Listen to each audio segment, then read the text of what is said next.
नमस्कार news x और India news के दर्शकों को। मैं ऋषभ गुलाटी और मेरे साथ आज द संडे गार्डियन की ऐश्वर्या शर्मा और राणा यशवंत। आज इस विशेष और विशिष्ट कार्यक्रम में हम गर्व से स्वागत करना चाहते हैं एक दिग्गज राष्ट्र सेवक और वर्तमान अमृतकाल के भारत के प्रधानमंत्री आदरणीय श्री नरेंद्र मोदी जी को। प्रधानमंत्री जी, आपने चुनाव प्रचार में इतना समय निकाला हमारे लिए, आपके सभी दर्शकों को मेरी तरफ से प्रणाम। प्रधानमंत्री जी, पहला सवाल मन में आता है कि लगता है कि विपक्ष के नेताओं का सबसे बड़ा मुद्दा ही नरेंद्र मोदी है।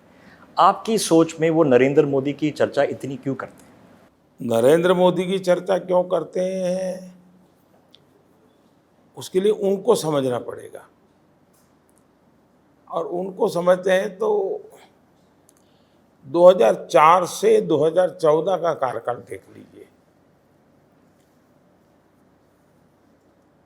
एक विपक्ष के नाते भी जो पूरी तरह विफल रहे हैं, कोई कंस्ट्रक्टिव रोल अदा नहीं कर पाए। उन्होंने गहन चर्चा करके देश के सामने गंभीर मुद्दे उठा नहीं पाए।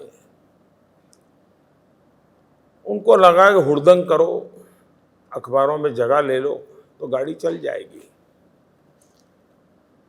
इस चुनाव में भी मैं देख रहा हूं कि वो सिर्फ मीडिया स्पेस एक्वायर करने के लिए रोज नए नए प्रयास कर रहे हैं, चाहे वीडियो निकालते हो या कुछ ऊटपटांग बयान करते हो या किसी के साथ कुछ नॉर्मली नहीं करते ऐसा व्यवहार करते हैं।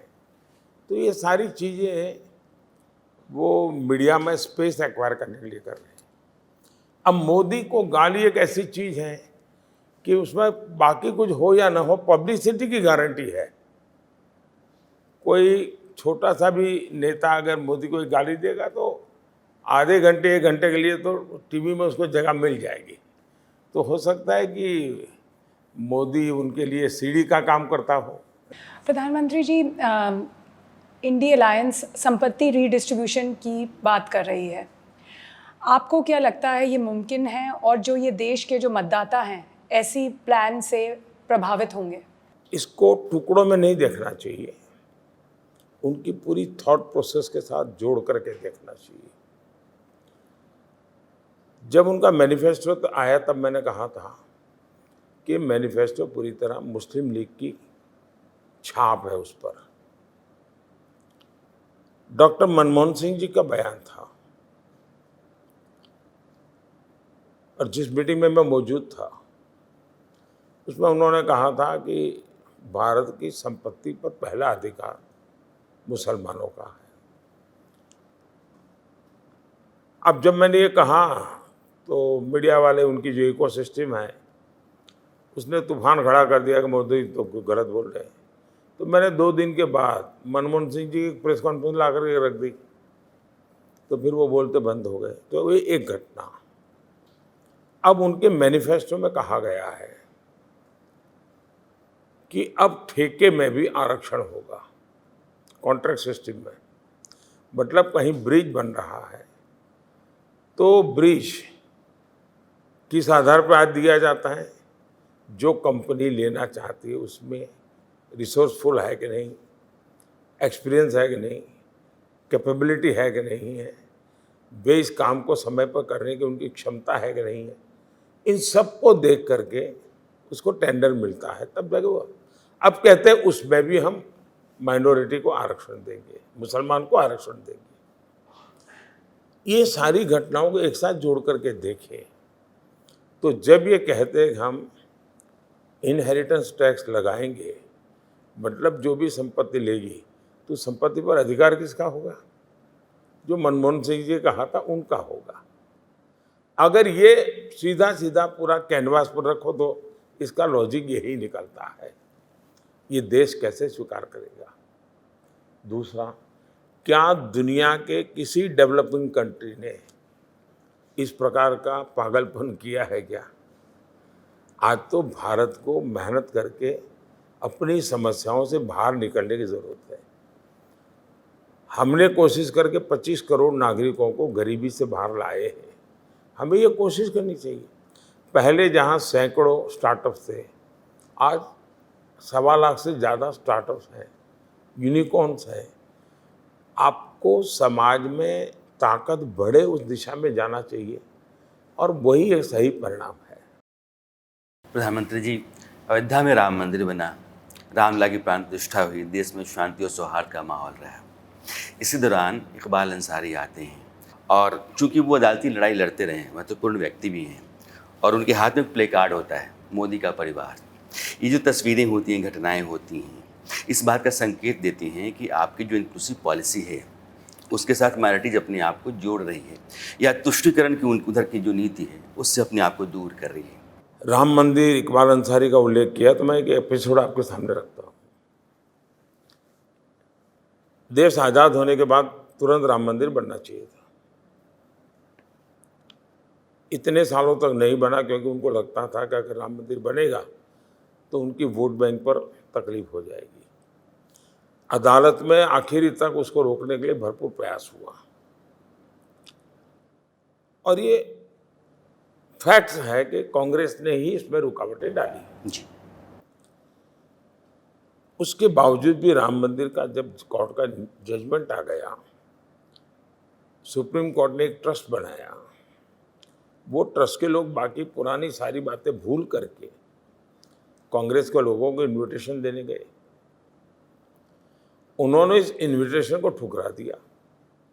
वे लोग इकबाल अंसारी पास के गए इनविटेशन देने के लिए। और मज़ा ये है कि जो जीवन भर बाबरी मस्जिद का केस लड़ा था, वो इकबाल अंसारी सुप्रीम कोर्ट के वर्डिक्ट का सम्मान करते हुए शिलान्यास में भी आए और उद्घाटन में भी आए। तो इकबाल अंसारी की जहाँ तक बात करते हैं इस संदर्भ में, अगर आप इसमें से सेकुलरिज्म की चर्चा करना चाहते हैं तो मेरा गंभीर आरोप है कि बहुत ही सोची समझी चाल के तहत गत 75 साल से देश में एक झूठा नैरेटिव गढ़ा गया है। हमारे जन्म से भी पहले गढ़ा गया है। कभी सरदार पटेल को उसका शिकार बनाया गया था और अब शायद चलते चलते जो भी आएगा, आज मेरी बारी है, कल कोई दूसरे की। ये जोर जोर से सेकुलरिज्म क्यों चिल्लाते हैं? इसलिए चिल्लाते हैं कि उनको जो उनकी कम्युनल एक्टिविटी है उससे दुनिया का वो ध्यान हटाना चाहते हैं। और वो चोर इसलिए कह रहे हैं कि चोरी खुद ने की है, लेकिन चोर उधर तो लोग उधर भागेंगे। ये उनका खेल चला है। मैंने उनको सामने से ही पकड़ा है कि आप ही कम्युनल हो।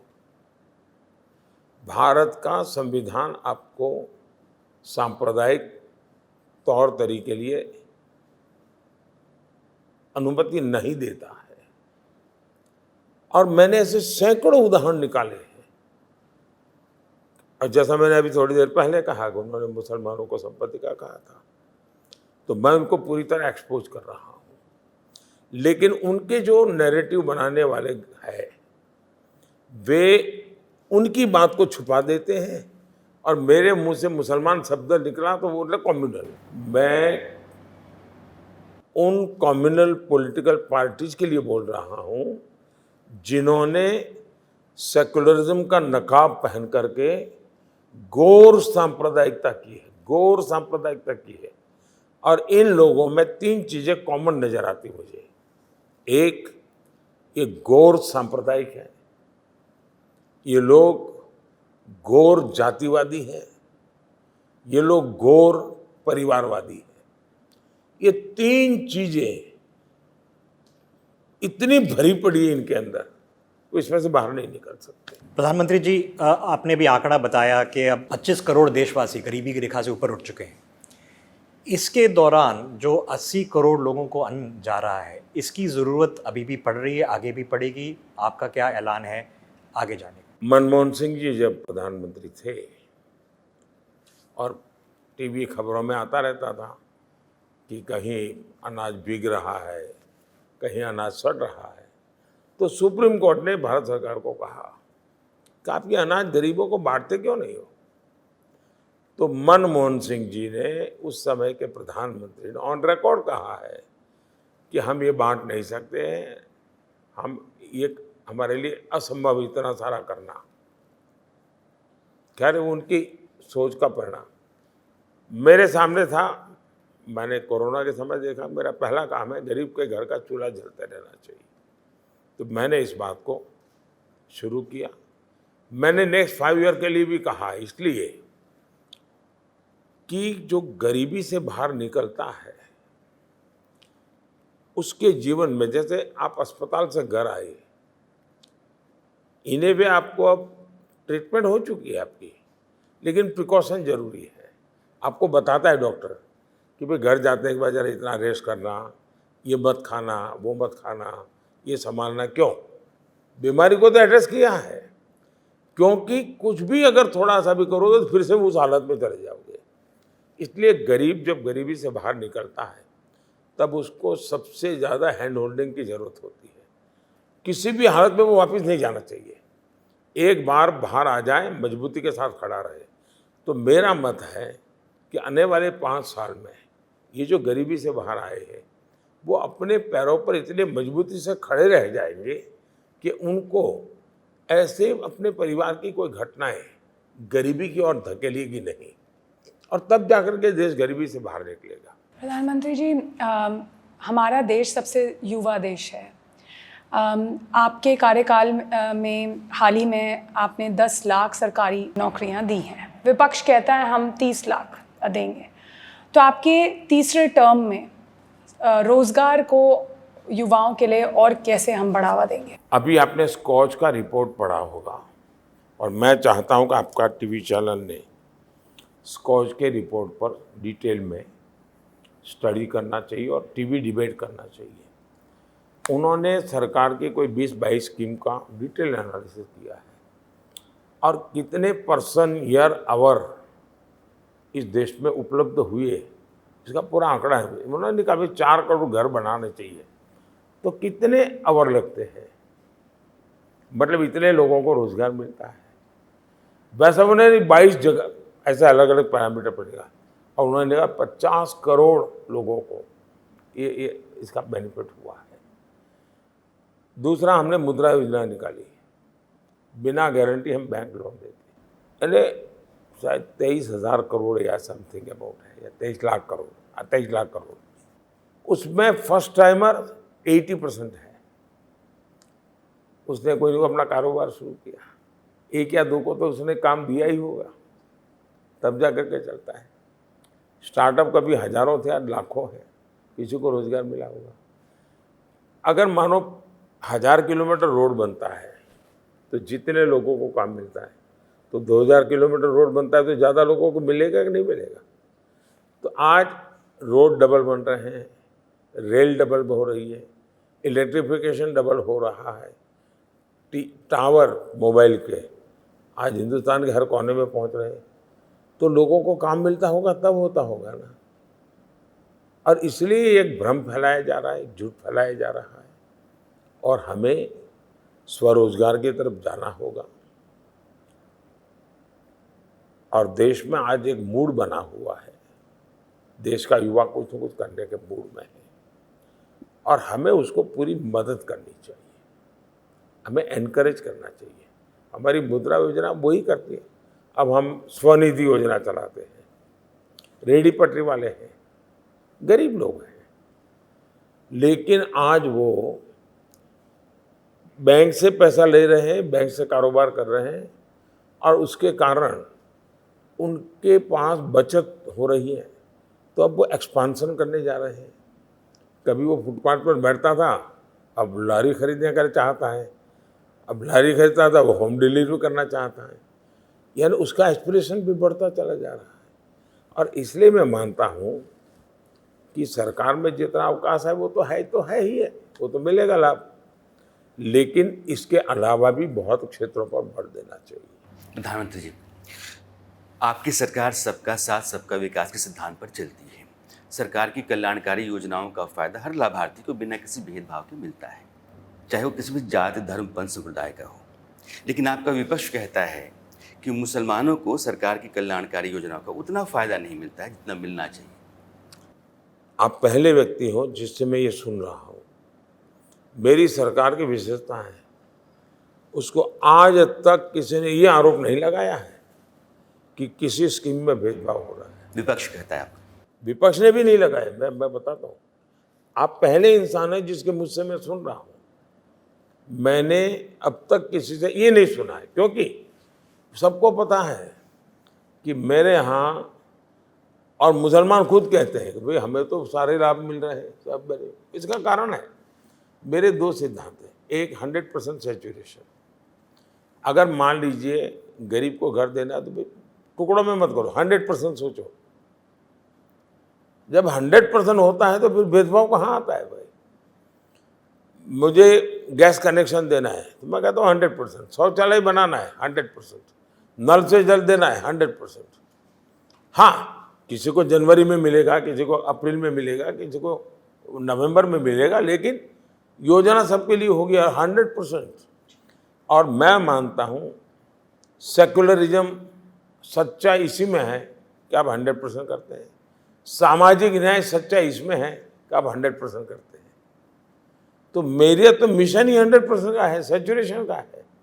तो ये आरोप वैसे किसी ने किया नहीं, कोई किसी में हिम्मत नहीं है। मैं गुजरात में भी रह करके आया हूँ, इस विषय में मुझ पर कोई आरोप नहीं लगा सकता। प्रधानमंत्री जी, आपने हमारे लिए समय निकाला और आपने मन की बात रखी, उसके लिए बहुत बहुत धन्यवाद। और आगे चुनाव के लिए बहुत बहुत धन्यवाद। Best of luck. मैं इतनी दौड़ धूप के बीच में भी नहीं सर, आप लगातार भागते रहते हैं। अब ये तो आपके वश की बात है कि सुबह से लेकर रात हम लोग देखते रहते हैं। आज आपकी रैली सुबह 8 बजे हुई है, इतनी शानदार। सुबह आज मैं गया 6 बजे जगन्नाथपुरी दर्शन करने के लिए। सर, ये जो रोड शोज होते हैं, तिरुवनंतपुरम में हो, काशी में हो, पुरी में हो, ये जो जन सैलाब होता है, ये दीवानगी की हद से आगे जा करके आपको पसंद करता है। आप देखते तो होंगे तस्वीरें, तो अंदर अनुभव भी करते होंगे। ऐसा है कि मैं अनुभव ये करता हूँ कि मेरी जिम्मेवारी बढ़ रही है। और दूसरा मैं देख रहा हूँ कि चुनाव की ओनरशिप जनता जनार्दन ने ले ली है। हम पॉलिटिकल पार्टियां चुनाव नहीं लड़ रहे हैं, जनता ने ओनरशिप ले ली है इस चुनाव की, और नतीजे भी जनता की इच्छा से ही आने वाले हैं। थैंक यू भैया, बहुत बहुत धन्यवाद। बहुत बहुत धन्यवाद।